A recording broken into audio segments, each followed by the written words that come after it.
Hello friends, आज का हमारा टॉपिक है एक्सचेंज ऑफ गैसेस।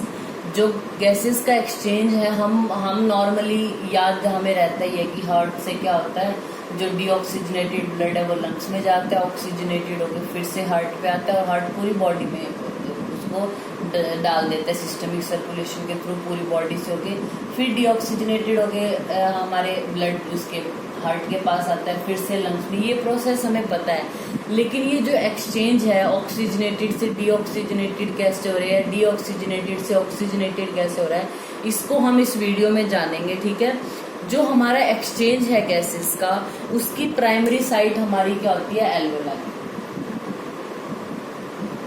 जो हमारे लंग्स हैं उनमें हमारी सबसे छोटी जो एक तरह से उसकी यूनिट है वो एल्वेलाई है। एल्वेलाई हमारी एक्सचेंज की प्राइमरी साइट है। इसके अलावा जो एक्सचेंज होता है, एक होता है टिश्यू और ब्लड के बीच में। पहला होता है ब्लड और एल्वेलाई के बीच में, जो यहाँ पे हो रहा है, और फिर होता है जो ये जो हमारा ब्लड है ऑक्सीजनेटेड, जब टिश्यू के पास जाएगा तो वो क्या करेगा, उसको डीऑक्सीजनेटेड में कन्वर्ट करेगा। तो टिश्यू और ब्लड के बीच में ये हमारी दूसरी जगह है एक्सचेंज की, और ये पहली है। ठीक है, ये जो हमारा कार्बन डाइऑक्साइड और ऑक्सीजन का एक्सचेंज है, ये हमारा सिंपल डिफ्यूजन के थ्रू होता है, mainly based upon pressure and concentration gradient. जो हमारी गैसेस की सॉल्युबिलिटी है और जो ये मेम्ब्रेन होती है, इनकी थिकनेस पे भी डिपेंड करता है कि जो हमारा डिफ्यूजन है वो किस रेट से होता है। अब सबसे पहले हम जानते हैं पी, और ये जो हमने लिखा है PO2, ये PCO2 है क्या एक्चुअल में। Pressure contributed by individual gas in a mixture of gases is known as partial pressure. हमारे पास गैसेस का बहुत सारा मिक्सचर है, बहुत सारी गैसेस हैं, उसमें भी एक गैस का कितना प्रेशर है, कितना प्रेशर वो कंट्रीब्यूट कर रही है, वो होता है उसका पार्शियल प्रेशर, जिसको हम डिनोट करते हैं PO2 या PCO2 से। यानी ये ऑक्सीजन का और ये कार्बन डाइऑक्साइड का जो प्रेशर है वो होता है। अब हमें सबसे पहले ये याद होना चाहिए कि किस जगह पे कौन सी जो हमारी गैस है उसका कितना प्रेशर होगा। ये हम मोस्टली क्या करते हैं, क्रैमिंग यानी रट्टा लगाने की कोशिश करते हैं कि कैसे करना है। आपको पता है डीऑक्सीजनेटेड ब्लड कहाँ ट्रेवल करेगा और ऑक्सीजनेटेड कहाँ होगा। तो जहां भी डीऑक्सीजनेटेड ब्लड है उसका मतलब क्या है, वहां पे कार्बन डाइऑक्साइड ज्यादा है। कार्बन डाइऑक्साइड की जो वैल्यू है वो हमारी 45 या 40 या 45, ये दो ही रहेंगी। जहां पे डीऑक्सीजनेटेड ब्लड है वहां पे 45 mm ऑफ Hg होगा। जो ऑक्सीजनेटेड ब्लड है उसमें ऑब्वियस सी बात है कार्बन डाइऑक्साइड बहुत कम होगी, तो 40 mm Hg है। इसी तरीके से हम बात करते हैं सबसे पहले एल्वेलाई की। एल्वेलाई में सबसे पहले क्या हुआ, हमारी बॉडी ने डीऑक्सीजनेटेड ब्लड राइट एट्रियम में फेंका, राइट एट्रियम से वेंट्रिकल्स में, वेंट्रिकल से पल्मोनरी आर्टरी के थ्रू ये गया लंग्स में। डीऑक्सीजनेटेड ब्लड में अब हमारी जो ऑक्सीजन है वो है 40 mm Hg, कार्बन डाइऑक्साइड है 45 mm of Hg। अब हम एल्वेलाई यानी एल्वियोलर एयर है उसकी बात करें तो उसमें जो कार्बन डाइऑक्साइड है वो है 40 और जो ऑक्सीजन है वो 104 mm Hg है। हमने क्या बात की, जो कोई चीज ज्यादा होती है वो कैसे ट्रेवल करती है, ज्यादा से कम की ओर ट्रेवल करती है। अब हमारा जो ये डीऑक्सीजनेटेड ब्लड है, ये जो डॉटेड बना है, ये डीऑक्सीजनेटेड ब्लड है। डीऑक्सीजनेटेड ब्लड में क्या है, कार्बन डाइऑक्साइड ज्यादा है, तो ब्लड से क्या होगा, कार्बन डाइऑक्साइड कहाँ चली जाएगी, एल्वेलाई में। और हमारे ब्लड में अब ऑक्सीजन कम है, तो यहाँ से जो एल्वेलाई से जो ऑक्सीजन है वो आ जाएगी हमारे ब्लड में। ठीक है, इस तरह ये जो ब्लड है हमारा ऑक्सीजनेटेड हो गया और ये आया लेफ्ट एट्रियम में, फिर वेंट्रिकल्स में। वेंट्रिकल्स से ये जो हम वेंट्रिकल्स यानी जो हमारा ऑक्सीजनेटेड ब्लड है, अब इसमें ऑक्सीजन क्या है 95 mm Hg और कार्बन डाइऑक्साइड है 40। हमने आपको क्या बताया, जो कार्बन डाइऑक्साइड है वो या तो 40 होगी या 45। अब जो डीऑक्सीजनेटेड ब्लड है उसमें होगी 45, ऑक्सीजनेटेड में 40। ठीक है, हमने जो ऑक्सीजन है उसकी 3 वैल्यू याद रखनी है, 104, 95 और 40। यानी ये इतनी कम कहाँ होगी, जो डीऑक्सीजनेटेड ब्लड है उसमें ऑक्सीजन हमें पता है कम होगी, तो 40 डीऑक्सीजनेटेड ब्लड में। एल्वियोलाई वहां पे तो एयर आ ही रही है, बिल्कुल फ्रेश है, तो इस तरीके से वहां पे ऑक्सीजन होगी बहुत ज्यादा, यानी 104 होगी एल्वियोलर एयर में। 95 जो ऑक्सीजनेटेड जो ब्लड है उसमें हमारा लेवल ऑक्सीजन का नॉर्मल होगा, एल्वियोलाई से कम है लेकिन नॉर्मल है, बढ़ा हुआ तो 95। इस तरीके से हम इसको याद रख सकते हैं।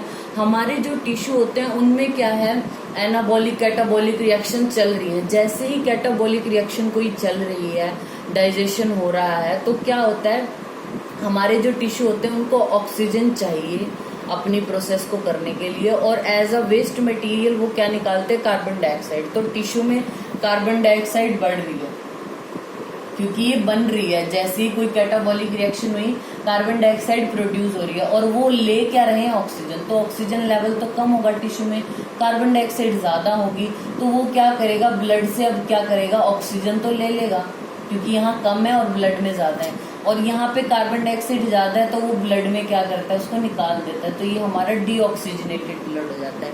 ये हमारी पूरी जो प्रोसेस है ये चलती रहती है।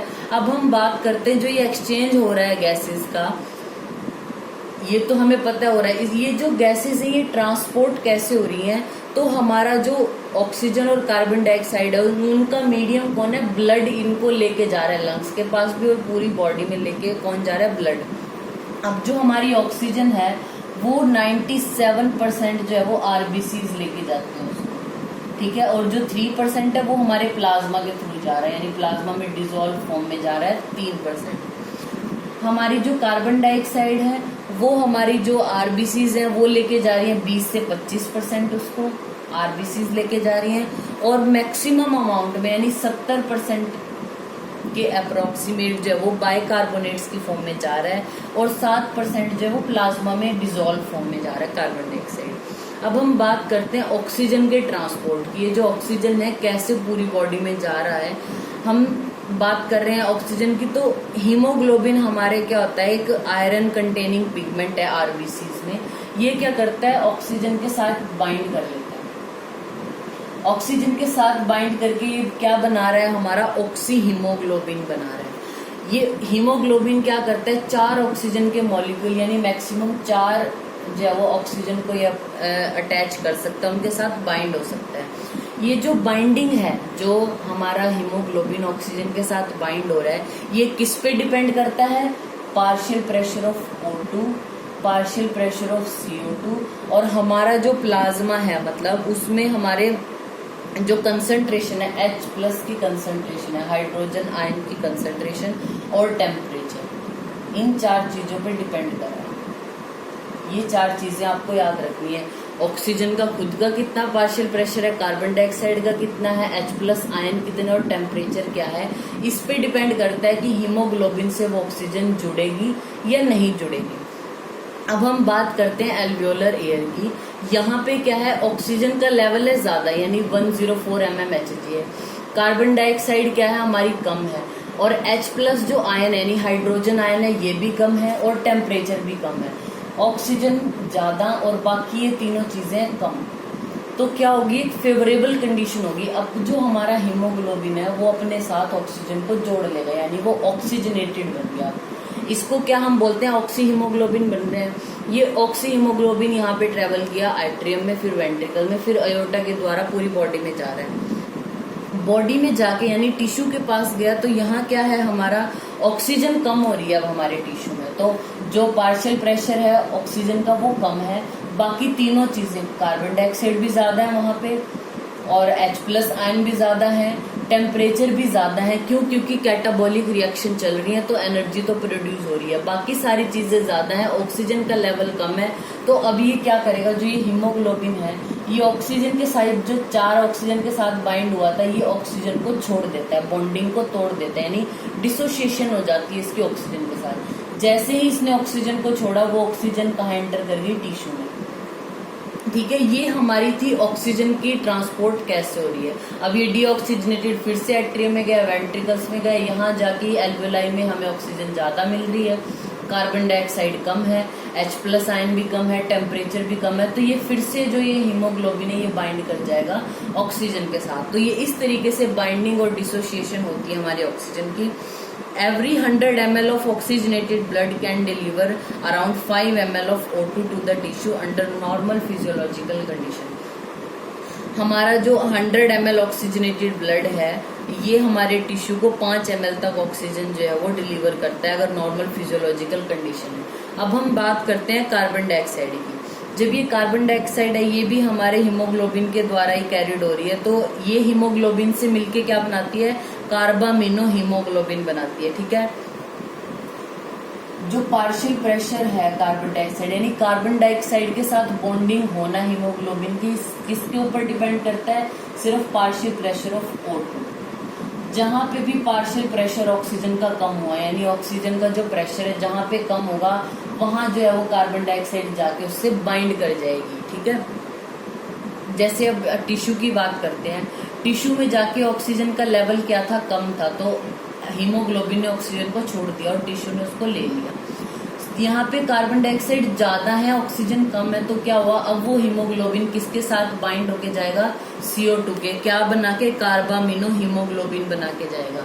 इस तरीके से कार्बामिनो हीमोग्लोबिन है ये राइट एट्रियम में गया, वेंट्रिकल्स में गया, यहाँ जाती क्या हुआ, कार्बन डाइऑक्साइड का जो प्रेशर है वो कम हुआ, पार्शियल प्रेशर, ऑक्सीजन का बढ़ गया, तो इसने क्या किया, कार्बन डाइऑक्साइड को छोड़ दिया और ऑक्सीजन के साथ बाइंड होके फिर से ऑक्सीजनेटेड हो गया। तो ये हमारी प्रोसेस चलती रहती है।